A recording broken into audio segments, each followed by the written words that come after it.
Tov, Rabotai.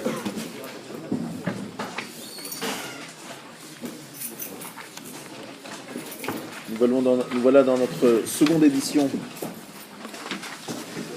de notre apprentissage, notre formation à la Hamida. Alors j'avais sauté une phrase la dernière fois lorsque j'avais commenté la première bénédiction de la Hamida. Cette phrase c'est Hakel, Hagadol, Hagibor, Vehanora. Hakel, Hagadol, Hagibor, Vehanora. 4 mots. Alors, déjà, notez que lorsqu'il s'agit des louanges, de faire des louanges à Kadosh Baruch Hu, la Gemara dit déjà, faire des louanges à Kadosh Baruch Hu, c'est en fait lui manquer de respect. Alors là, ça paraît contradictoire. Si je lui fais des louanges, c'est pas que je lui manque de respect. Alors, pour Akadosh Baruch Hu, lui faire des louanges, c'est lui manquer de respect. Pourquoi ? Parce que si on s'arrête à un moment, c'est que quelque part, il y a une limite à ce qu'il est. Par définition, Dieu, il est infini. Par définition, il est infini. Et donc, toute louange réduit Hachem. Et surtout, si on s'arrête, on dit voilà, c'est ces louanges-là, point.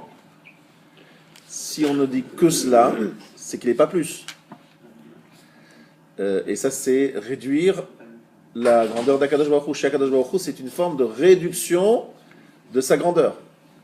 Donc, comment se fait-il que dans la Hamida, on dit Hakel, Hagadol, Hagibor, Vehanora, et pas plus? C'est bizarre comme truc. Hakel, Hagadol, Hagibor, Vehanora, et pas plus. Réponse, on cite un pasouk. Il y a un pasouk qui dit cela. Et donc, on ne fait que rapporter un verset de la Torah. Et donc, on ne réduit pas, parce que ce n'est pas nous qui inventons des shvachim, des louanges. C'est tout simplement un verset qui est tout simplement retranscrit ici. Alors, vous avez bien compris que ce n'était pas par hasard qu'on a repris ce verset. Gadol, ça veut dire grand. Gibor, ça veut dire fort. Enora, ça veut dire redoutable.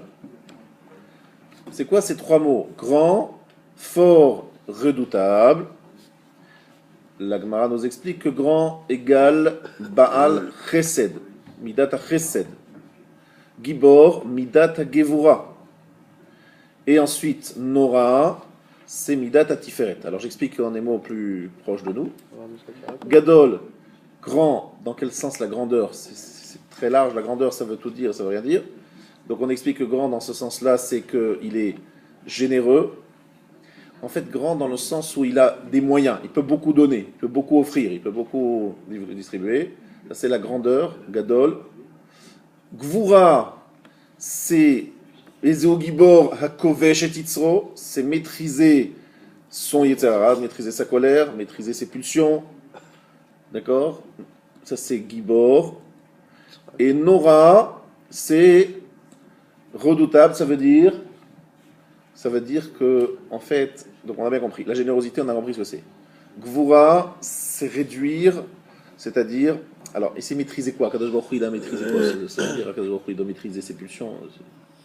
C'est quelle mission il va maîtriser quoi? Qu'est-ce qu'il va maîtriser comme pulsion? Qu'est-ce qu'il va faire comme Gvura? C'est quoi la Gvura d'Akadosh Baruch Hu? C'est quoi Midgaber?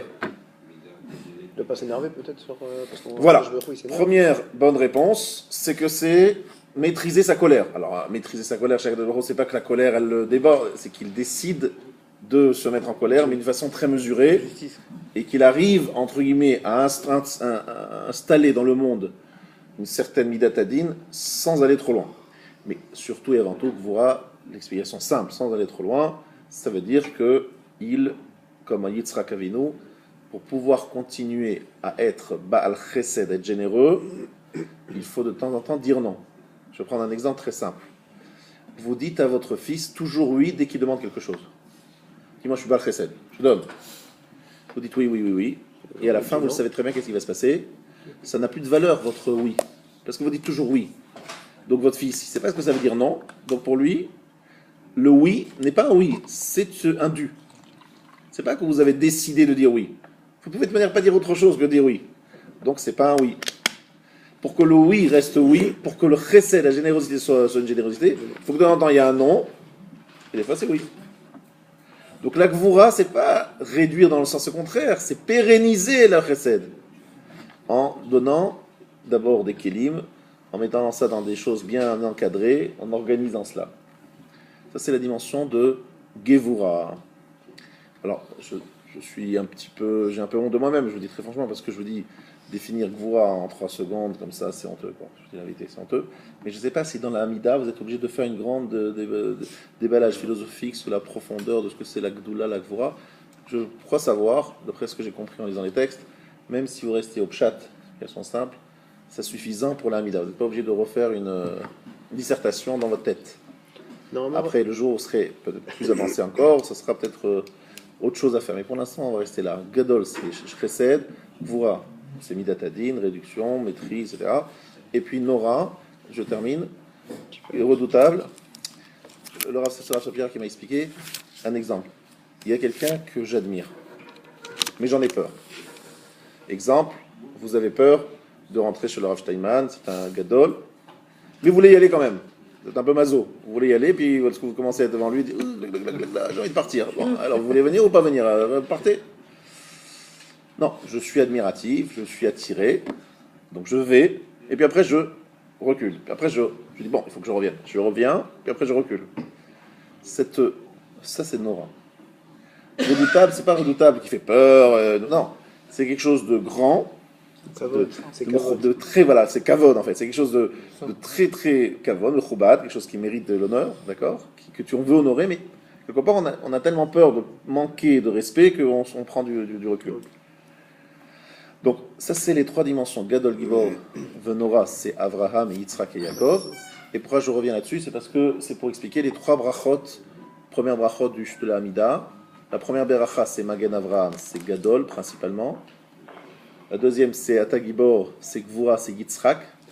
Et la troisième, Atakadosh, c'est Yaakov. Ça vous rend des choses un peu plus proches de vous.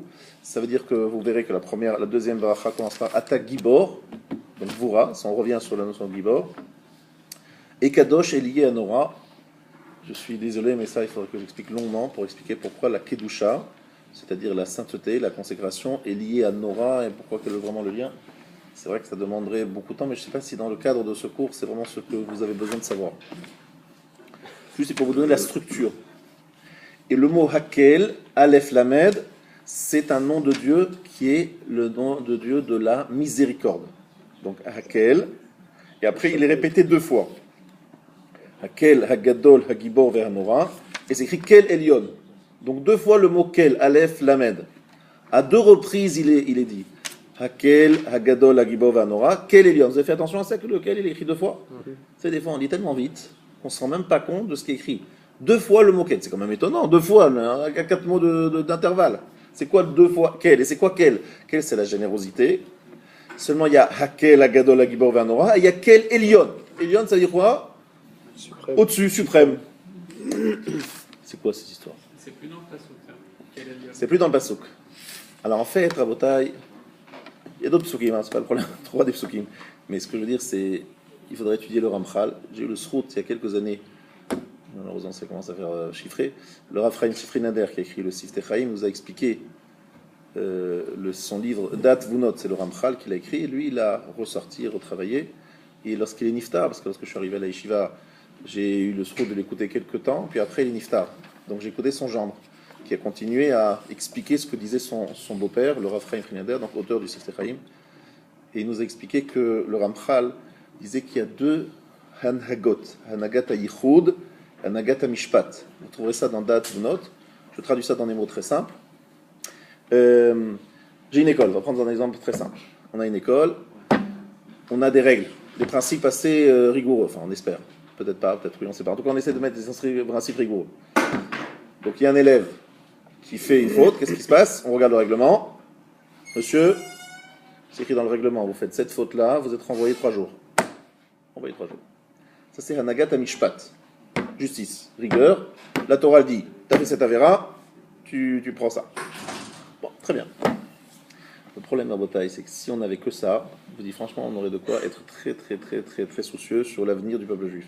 Parce qu'on n'a pas l'impression qu'avec les années, on devient tellement meilleur. Bon, on a des doutes. Alors Hachem, il a sorti de sa boîte, de sa boîte magique, un joker qui s'appelle Kel Elyon. Hanagat Aïchoud. Il dit, moi, il faut que l'histoire se termine bien. Il faut que mon nom soit connu, reconnu par le monde entier. Il faut que la fin, ça se termine bien, que les Juifs reconnaissent mon nom, que le monde entier le reconnaisse. Donc il y a quelque chose, je fais en sorte que, tout en respectant la règle, les lois, j'essaie de faire en sorte que mon nom arrive finalement à s'imposer dans le monde. Alors il se passe que, par exemple, je reprends l'histoire de l'école, il peut y avoir des fois un élève qui fait une bêtise et il mériterait une sanction. Alors il se trouve que dans sa situation à lui, à cet élève, si je suis très très dur avec lui, ça risque de le casser tellement, et je me dis, je vais respecter les règles de l'école, c'est vrai, mais d'un autre côté, j'ai peur que cet enfant, ça le brise complètement. Je réfléchis, je me dis, c'est pas une bonne idée pour lui. Bon, c'est pas facile de prendre ces décisions, parce qu'après on dit pour lui, oui, pour l'autre, non. C'est pas facile, mais des fois, effectivement, il s'impose Si je veux vraiment que cet enfant arrive jusqu'au bout de sa scolarité et qu'il se reconstruise, il est en train de se reconstruire, il a fait une bêtise. Il est en train de se reconstruire, donc je ne veux pas le décourager. Mais c'est des chikoulim, c'est une façon d'évaluer les choses qui sont différentes. Je ne regarde pas seulement l'acte et je ne regarde pas la sanction prévue, je regarde l'ensemble. Je dis, cet enfant, il est en train de s'améliorer. Alors là, il a craqué, mais c'est parce qu'il est dans le chemin de s'améliorer, donc il ne faut pas être trop dur avec lui pour l'encourager. Vous voyez, c'est une traduction très, très, on va dire, proche de nous, de quelque chose de beaucoup plus complexe, qui là aussi existe ici très beaucoup de cours. Donc, Hakel écrit 2 fois, parce qu'Akadosh Baruch Hu, dans sa générosité, veut en même temps faire respecter des règles qu'il a lui-même édictées. La deuxième chose, il veut quand même amener le monde à une finalité heureuse. D'accord ? Oui. Donc le deuxième Kélélion serait plutôt serait plutôt rattaché de la fin de la bracha, quand on dit les man shemo, etc. Et le premier, c'est plus le début avec la avot. Voilà. C'est ça, Avot Avram, Yitzhak et Yaakov, El, Agadol, Agibov, Anora. C'est lié plutôt à Avram, Yitzhak et Yaakov, qui eux sont bien sortis, on va dire. Mais quel Elion, c'est qu'il dit, comme il dit la fin de ce paragraphe, à la fin du paragraphe, on essaye de dire l'histoire doit bien se terminer. Alors pour qu'elle se termine bien l'histoire, il y a quel Elion, il y a le Man Shemo, il y a son nom, Ahava, amour, Melech Ozer, Moshia, Umagen. On est plutôt dans le côté, on va dire l'aide, la canne, pour y arriver. Au début, on est plus dans les règles très figées, puis après on dit, bon, il faut quand même les redonner un service. Alors, je veux surtout en vous donner ces commentaires, parce que je ne fais pas trop d'illusions, je ne sais pas si vous allez vous rappeler de tous les commentaires que je vais donner, c'est surtout vous donner envie d'un peu approfondir. Vous savez, le Sidour, souvent ça j'ai reçu de Ravolba, il m'a dit plusieurs fois, les gens ne savent pas que le livre le plus ancien de la Torah orale, c'est le Sidour. Mais les gens ils disent ça, bon, c'est un livre de prière. C'est un livre de prière, mais c'est un livre qu'il faudrait étudier, Youn, avec approfondissement, parce que, encore une fois, ceux qui l'ont écrit, c'est pas des gens qui disaient, bon, comment est-ce qu'on pourrait dire de sympathique sur Dieu ? Ils n'ont pas sorti ça de leur poche, ils ont vraiment dit quelque chose de très fort, donc ça mériterait une vraie étude. Et le Sidour est l'étude de la Torah orale la plus ancienne, parce que le Sidour, la vérité, on aurait peut-être dû commencer comme ça. Si je vous demande, c'est qui a écrit le Sidour ? C'est peut-être par ça que commencer, la Shemona Esrei, c'est qui l'a écrit ?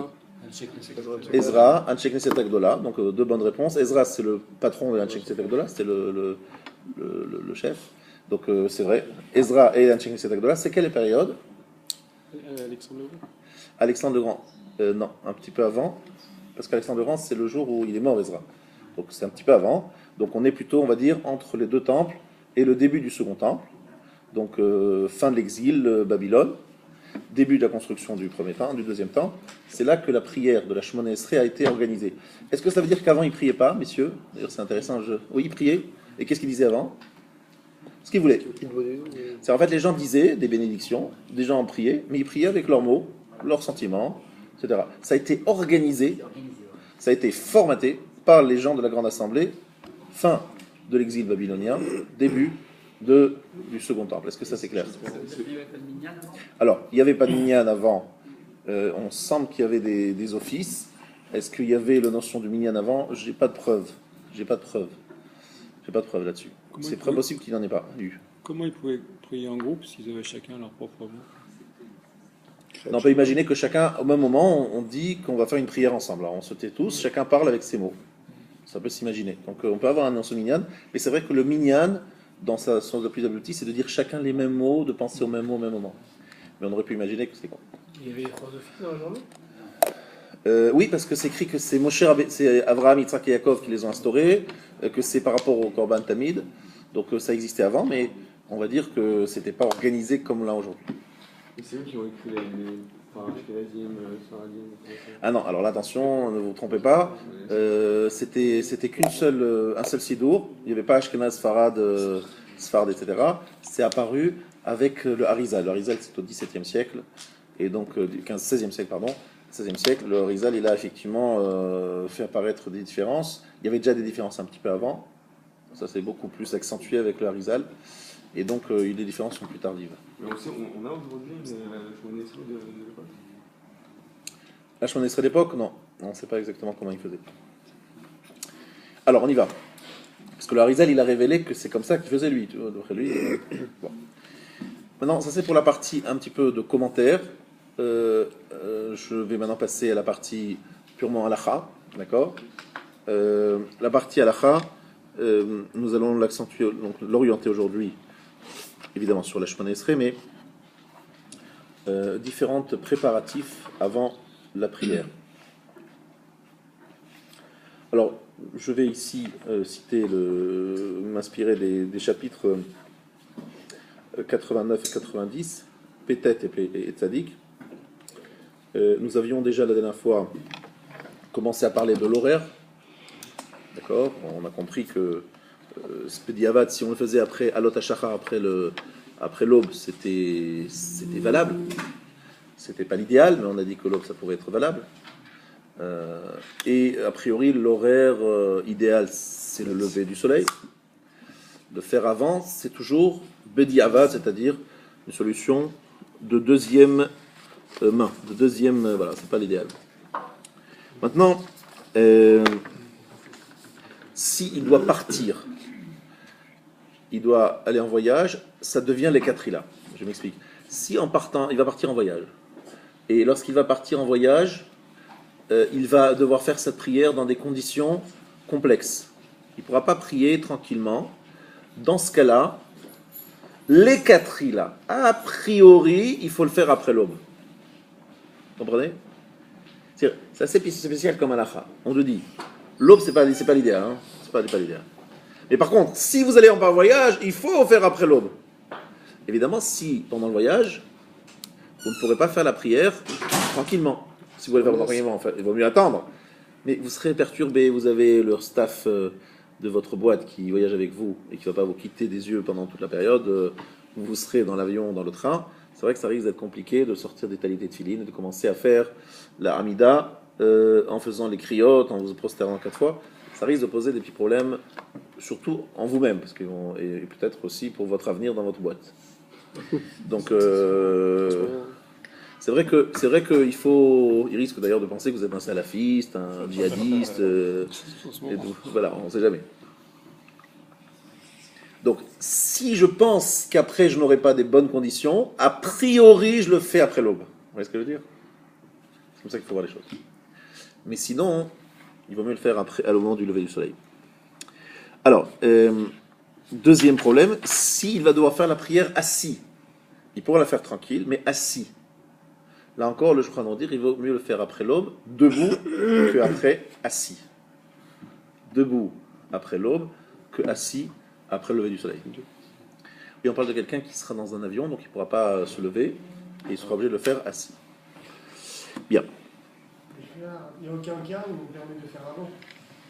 Alors si on a expliqué que dans le cas où quelqu'un veut étudier, il a des rendez-vous d'autres affaires, et qu'il est forcé par son travail à partir avant l'heure, comme c'est le cas dans beaucoup de métiers, quoi. A priori, si tu peux t'organiser dans ton métier à toujours faire la tefila après le lever du soleil, c'est sûr qu'a priori il faut faire comme ça. Et si tu as des impératifs divers et variés, les gens le font comme ça. Les gens effectivement font avant le lever du soleil. En tout cas en Chutz La'aretz, c'est pratiquement impossible autrement. Si tu as un lever du soleil en ce moment à 8h36 et tu vas commencer à l'Amida à 8h36 et que tu dois aller à l'autre bout de Paris, tu vas se la ramener à 10h30, ils vont te dire t'es gentil, mais on n'est pas au Club Med ici, c'est on travaille ici. Moi, c'était toute la tefila, je parlais en fait. Pas tant que la Amida. Quelqu'un, comme vous disiez, il va Alors. au travail, enfin, il est avec son staff, et puis est-ce qu'il y a des dérogations pour faire carrément avant cette fila, avant Pour les toute employés. la fila. Donc c'est-à-dire qu'il va presque la terminer, ça se trouve, il n'aura même pas encore vu le soleil se lever. Alors, toute la tefila, c'est quoi? Parce que moi, je parle maintenant de la Shemona Esrei. Il y a ce qu'on appelle le Kriyat Shema. Le Kriyat Shema, on en a parlé aussi. On a dit qu'on pouvait Bedi Avad à partir de l'aube. Donc, le seul problème, c'est quoi? C'est les tefilines. Les tefilines, normalement, on est censé les mettre après une certaine horaire, c'est-à-dire l'heure où on reconnaît son prochain à une distance de 4 coudées. Si on n'a pas le choix et qu'on veut les mettre à partir de l'aube, on ne met pas la bracha. On ne fait pas la bracha, mais on met les tefilines sans bracha.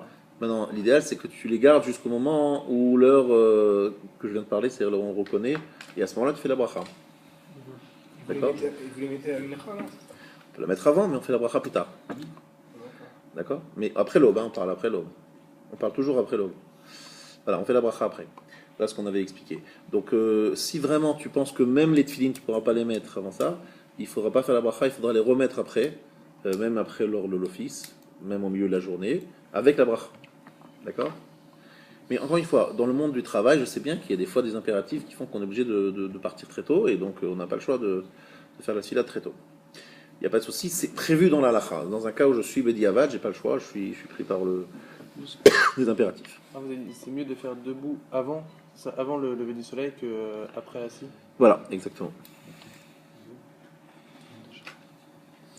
Maintenant, je vais essayer de vous résumer le mieux possible les différentes halakhot qui se trouvent dans le chapitre 90.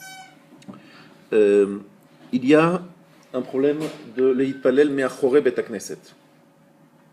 C'est une marre d'Ambrachot, prier derrière la synagogue. Alors, il y a beaucoup d'interprétations. Qu'est-ce que ça veut dire prier derrière? On va être très concret, on va voir des choses qui se passent devant nous, comme ça on va essayer de voir les choses halakha le maaseh. Première halakha que je vais vous apprendre, que très peu de gens savent ici, et ailleurs d'ailleurs, vous avez un impératif, vous devez partir vite, tôt. Et les gens, et l'office traînent.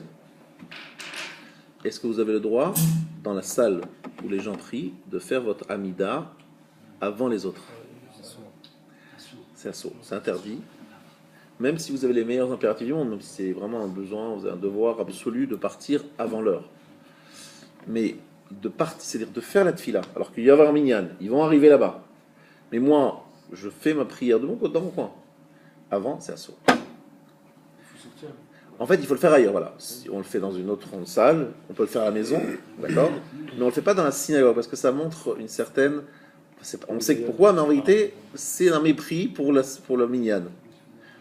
Mais je précise quelque chose, que j'ai bien vu les gens se trompent, c'est que des fois, c'est pas la peine de courir. C'est-à-dire, les gens ils font ça parce qu'ils se disent, oui, mais je ne pourrais pas terminer tout l'office après.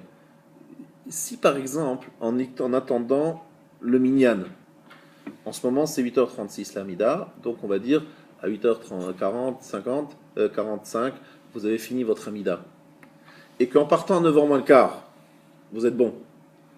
Même si le reste de l'office vous le terminez dans le transport en commun ou dans la voiture, c'est pas grave. Il vaut mieux prier avec tout le monde, la Hamida, et terminer le reste, on va dire, dans les conditions plus difficiles, que de faire tout terminer, et donc de faire la Hamida avant le net et sans la communauté. Les gens se trompent. La tfila, c'est quoi principalement? C'est depuis Ishtabar, enfin le Yotzer, jusqu'à la fin de la Hamida. Le reste, vous pouvez le faire à l'extérieur de la synagogue si vous voulez, et l'avant et après. C'est mieux de le faire sur place, c'est beaucoup mieux. Je ne suis pas en train de dire, mais comprenez que c'est ça le cœur de la tfila. Depuis le pré-Ishtabar jusqu'à la fin de la Hamida à voix basse. Après le reste, c'est mieux, c'est super, c'est extraordinaire, tout ce que vous voulez, mais Même si on reste ça, pas déjà. pour la Khazara. On reste pas pour la Chazara. Et c'est au moins d'écouter la Gdusha. La Gdusha. Et donc après vous partez. Ah mais j'ai pas eu le temps de faire la Chazara. Non. J'ai fait le principal, comme il faut, dans ma synagogue. Ah, j'ai pas fini il y a tout le... Les slichot, et le vidou, il y a... Pas de problème. Ce que je pourrais faire seul, donc c'est-à-dire Hachem Hachem Kel Rachum Vechanoun, je ne peux pas le faire seul, on sait. Hein. Ça, je ne sais pas si tout le monde le sait ici. Hachem Hachem, va y avoir Hachem Hachem Kel Rachum Vechanoun. On le fait avec les ta'amim, avec la cantillation de la Torah. Si on ne connaît pas les ta'amim, il ne faut pas le dire seul, il faut faire qu'avec 10. Pardon? Voilà, ça commence à Kel Melech Yoshev El Kisei Rachamim. Ensuite, va y avoir Hachem Hachem Kel Rachum Vechanoun. Les 13 attributs de miséricorde, on appelle Shlosh Esrei Midot Rachamim, ne se disent qu'avec minyan. C'est pas le sujet d'aujourd'hui, je ne vais pas épiloguer là-dessus. Juste cette phrase, c'est pas avec Kel Melech Yoshev, c'est juste la phrase où il y a les 13 attributs de miséricorde, Kel Hachem Hachem Kel Rachum. Cette phrase-là, vous ne le dites qu'avec minyan, ou bien vous la dites seule, mais comme si vous lisiez la Torah. À ce moment-là, ça devient un morceau de Torah. En clair, ça a une valeur. Pas quelle est la différence, c'est entre la jour et la nuit, quoi. Il me semble qu'à Maman, on va dire qu'il ne faut même pas le faire, même d'ailleurs. Voilà. Il y en a même certains qui disent que de ne même pas faire ça avec les amis. Bon, nous, on a bon, bref, il y en a qui font ça. En tout cas, ça, franchement, ça a une valeur, aucun rapport. C'est que tu lis un passage de Torah. Bon, passage de Torah, bon, mais c'est pas le but. Moi, mon maître, là, Moshe Shapira, il m'a dit je vais dans un office séfarade lundi, jeudi. Il est en Israël, il a plein d'offices ashkénazes tout autour de lui. Il m'a dit je vais lundi, jeudi dans un office séfarade pour pouvoir faire les Shlosh Esrei Midot Harachamim que font les Sfaradim chaque lundi, jeudi. Pour voir ça s'appelle les Stichot. Ce sont des Stichot, mais courtes, mais ça s'appelle les Stichot. Il dit les Ashkenazim, on n'a pas ce mérite de faire les Stichot tous les lundis, jeudi, donc j'y vais. Je dis bon, d'accord, intéressant. C'est un show des Stichot, lui. Et comme il comprend bien les choses, il comprend pourquoi c'est important les Stichot. On ne se rend pas compte de l'importance d'Hachem Hachem Kel Rachum Vechanoun, et je vous dis ça pour vous motiver lorsque vous voyez que le Kahal le dit, de le dire avec eux. Vous passez, vous entrez dans une synagogue, ils disent tous va y avoir, et bien vous faites va y avoir avec eux. Ah mais je suis pas là, c'est pas mon, je suis pas du tout là, je le dis avec eux. C'est un moment fort de prière en commun. C'est 10 qui disent va y avoir, etc. Hachem Hachem Kel Rachum Vechanoun. Même si on est en retard, même si on est dans la prière. Non, la prière, non, ça dépend quelle prière. Là, je rentre dans des détails, je ne vais pas rentrer dans tout le détail, mais il y a des moments où on peut s'arrêter dans le nom. Mais c'est vrai que c'est un moment fort et il faut prendre l'importance de la chose. Et si on n'est pas 10 et qu'on lit avec les ta'amim, à la limite, bon, c'est genre, ça y est, c'est fini, quoi, il y a plus. La magie est partie, la force, elle est partie, il n'y a plus rien. D'accord? C'est faire un morceau de Torah, bon, ça, je peux lire plein de morceaux de Torah. Vous comprenez la différence? Par exemple, demain, c'est Erev Rosh Chodesh Shvat. Dans certaines communautés, on lit des slichot. On lit des slichot à Mincha. Moi, je vais devoir je vais traverser tout Paris pour pouvoir faire les slichot avec des gens qui font les slichot Erev Rosh Chodesh Shvat. Pourquoi? Parce que c'est très chaud les slichot. Les slichot, c'est la force de c'est ça, Yom Kippour Katan. Et Yom Kippour Katan, c'est les slichot. Voilà. En plus, ce Erev Rosh Chodesh, le Rav Sitruk a demandé à toute la communauté, pas seulement d'Aleph, mais plus large, si possible, après chacun selon ses capacités, ce serait bien de réagir aux événements autrement qu'en simplement faisant des projections sur le nombre de djihadistes qu'il a, s'il y en a 1200 ou 5000. Ça concerne les journalistes et surtout le gouvernement et les forces de sécurité. Pour nous, il faut se demander et se faire une sorte de réflexion interne sur ce que nous sommes, parce que le jeûne c'est juste là pour nous réveiller et nous permettre de réfléchir sur nous-mêmes. Je ferme la parenthèse. Donc Hachem, pardon? C'est à partir de l'aube le jeûne? Voilà, 6h55. Il faut faire Ça se termine à 18h11. Voilà. Donc après avoir fermé cette parenthèse rapidement, pour ne pas m'éloigner du sujet, je suis beaucoup éloigné déjà. Donc, Vayavor, Hachem Hachem Kel Rachum Vechanoun, pour moi c'était important de le dire. Donc, je répète, vous avez le temps de faire la Hamida avec le Kahal, vous restez avec le Kahal. Le reste de la Tfila, vous le ferez seul, ce que vous aurez le droit de faire. Bien. Deuxième halakha, très importante, c'est l'interdiction de prier dans une direction différente du Kahal. On n'a pas le droit de prier dans une direction différente du Kahal. Exemple, je suis à la rue Ansel, et on sait là-bas que le Mizrach, il est dans le sens inverse de ce que les gens prient. C'est pas du tout intelligent de prier dans le sens inverse que tout le monde. Imaginons que tout le monde prie dans la direction du Echal, qui est effectivement très mal orienté, et moi je prie dans le sens inverse pour vous, parce que je suis un religieux orthodoxe, ultra-orthodoxe, un peu fanatique, et donc je montre que moi, je sais dans quelle direction c'est. faut juste savoir que c'est une grosse bêtise, parce que ça s'appelle quelqu'un qui rentre, dit tiens, c'est bizarre, dans cette synagogue, il y a quoi, deux divinités, il y a quoi, il y a plusieurs dieux, parce qu'un il parle dans l'est, un droite, un à gauche. Catastrophe. Tout le monde doit se diriger dans la même direction pendant la Hamida.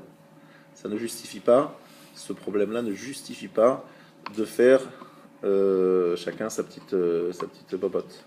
Tous dans la même direction. Est-ce que c'est clair? Comment on fait ici alors? Mais là, ici, il y Ouais. avait. Ah, bonne question. Non, non, c'est une très bonne question, j'attendais la J'ai question. vu des gens qui vont par là, d'autres qui vont par là, et d'autres qui vont par là. Non, non, mais j'écoute, toutes les questions sont justifiées. Alors, le secret de ce qui se passe à l'est. Il y a effectivement deux directions dans les offices. Il y a cette direction-là, et il y a cette direction-là. Elle est toujours d'ailleurs d'actualité. Alors, numéro 1, il faut savoir que tant que ce n'est pas à l'opposé, c'est pas du tout problématique. D'autant plus que c'est un peu à l'angle. C'est-à-dire, en fait, ces deux ont raison et les deux ont tort. C'est en fait, c'est pas vraiment. C'est pour ça que nous, on s'oriente. Alors, pour être très précis, sud-est, bon, c'est pas. Vous avez bien compris qu'on n'est pas en train ici de se dire qu'on va aller direct sur Jérusalem parce qu'on a une ligne. L'idée, c'est de se prier dans la direction d'Israël.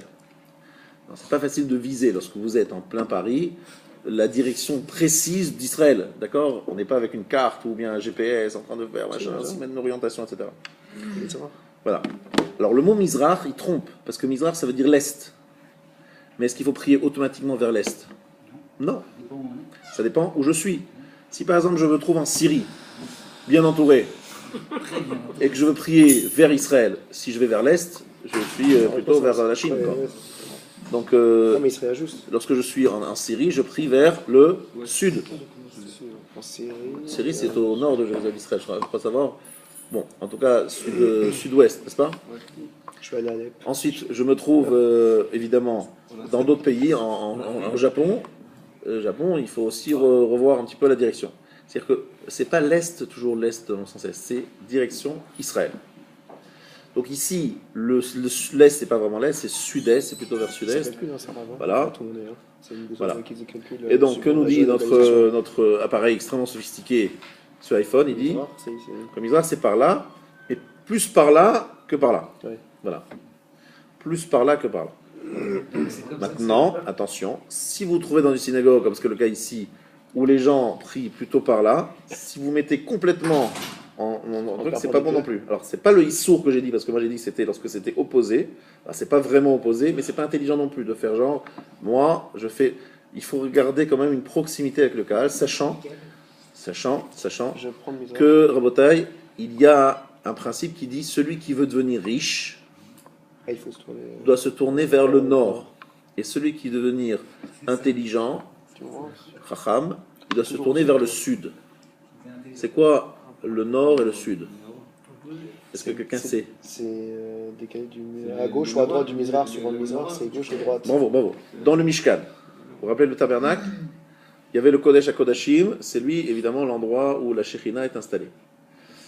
Ensuite, vous allez dans la salle qui précède. Il y avait là-bas un candélabre, la menorah, et il y avait les tables, la table avec les pains qu'on appelle lechem hapanim.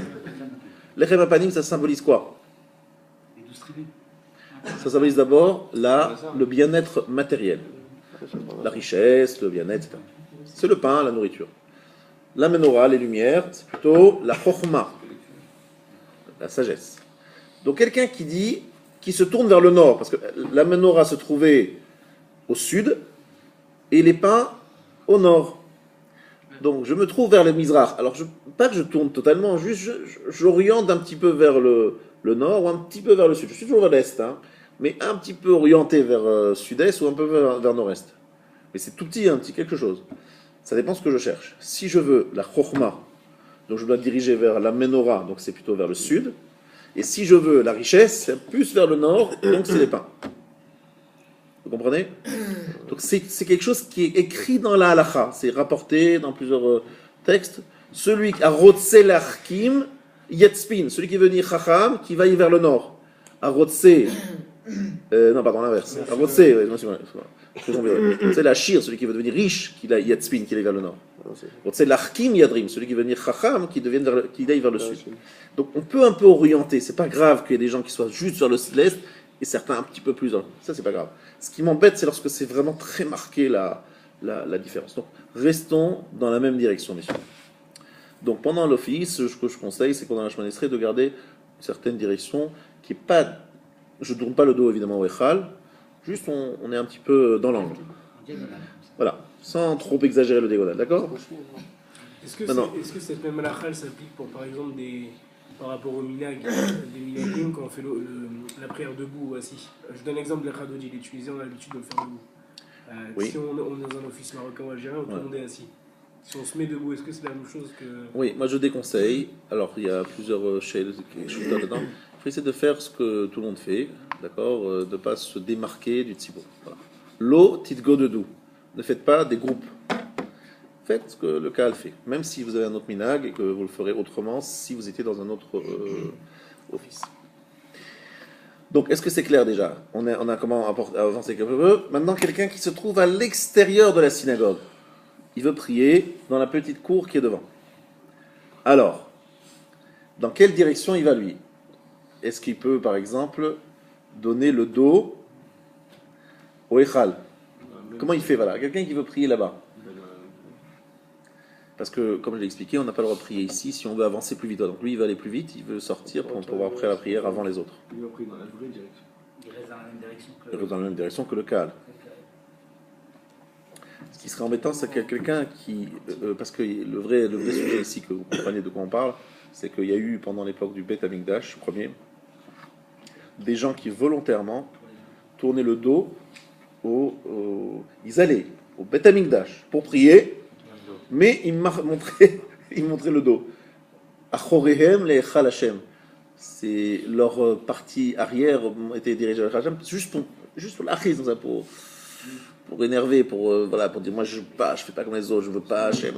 Il allait prier au Beth Amikdash et il se mettait dans une direction ou autre pour montrer que bon, malheureusement c'est un peu notre nature, on a une nature difficile. Bref, pas du mal. Donc ne pas montrer du zilzoul, ne pas mépriser le Mizrach, c'est la direction dans laquelle le Kaal se dirige. Est-ce que c'est clair? Donc, ni à l'extérieur, ni à l'intérieur. C'est clair? Voilà.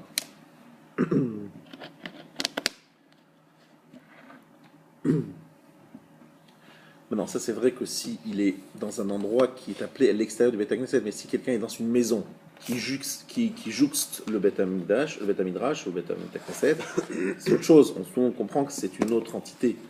Mais lorsque vous êtes dans la petite cour, là vous êtes devant le synagogue, vous comprenez, c'est pas une entité à part. Donc là c'est différent. Exemple, vous êtes dans un office là-haut, et ici en bas, vous n'êtes pas obligé de faire la même direction qu'ici. C'est la direction là-haut. D'accord? Rappelez-vous juste que la direction, lorsque c'est juste comme ça en angle droit, c'est pas grave. Ce qui est dérangeant, c'est lorsque c'est exactement opposé. Parce que de toute manière, on sait parfaitement qu'on ne sait pas vraiment la direction, ça ne veut rien dire, on sait pas. Sachez juste que par rapport à Paris, si vous avez des doutes, la direction du Mizrach, c'est la direction Arc de Triomphe vers la Concorde. Lorsque vous faites Arc de Triomphe Concorde, dans cette direction, de l'Arc de Triomphe vers la Concorde, c'est, comment il s'appelle, Napoléon, je crois qu'il m'avait expliqué, qui m'avait expliqué ça. Il disait que les gens plus juste puissent diriger exactement le Mizrach. Donc il dit, lorsque tu es à Paris, essaie de rappeler direction, parce que c'est bien central quand même. D'accord? C'est dans cette direction que le Mizrach. Incroyable, hein? C'est bon ce qu'ils ont pensé. Ils ont pensé à tout. Voilà. Ils n'ont pas de ville. Ils n'ont pas de ville. Pas de ville, ouais. Dans cette direction. Arc de Triomphe, et vous allez voir sur une carte, c'est assez impressionnant. Voilà. Ça, c'est la direction de Jérusalem. Top. Ensuite, nous allons résumer une deuxième halakha qui est Asur lavor chutz le bet hakneset betzad hapetach patuach bo. C'est une halakha qui passer à côté d'une synagogue, il y a une porte ouverte, je passe ma route, je ne rentre pas. Sachez que c'est écrit celui qui a une synagogue dans sa ville et qui n'y pénètre pas, il est appelé shachenra, un mauvais voisin. Donc, est-ce que ça s'applique aujourd'hui? Je vous rassure et je vous dis tout de suite non. Parce qu'aujourd'hui, il y a plusieurs synagogues, et par principe, en général, les gens qui habitent près d'Aleph vont certainement aller plutôt à Ansel, et ceux qui habitent en près d'Ansel, ils vont aller à Aleph. C'est comme ça, notre nature. C'est rien à faire. C'est la halakha, non? C'est normal, ça fait partie.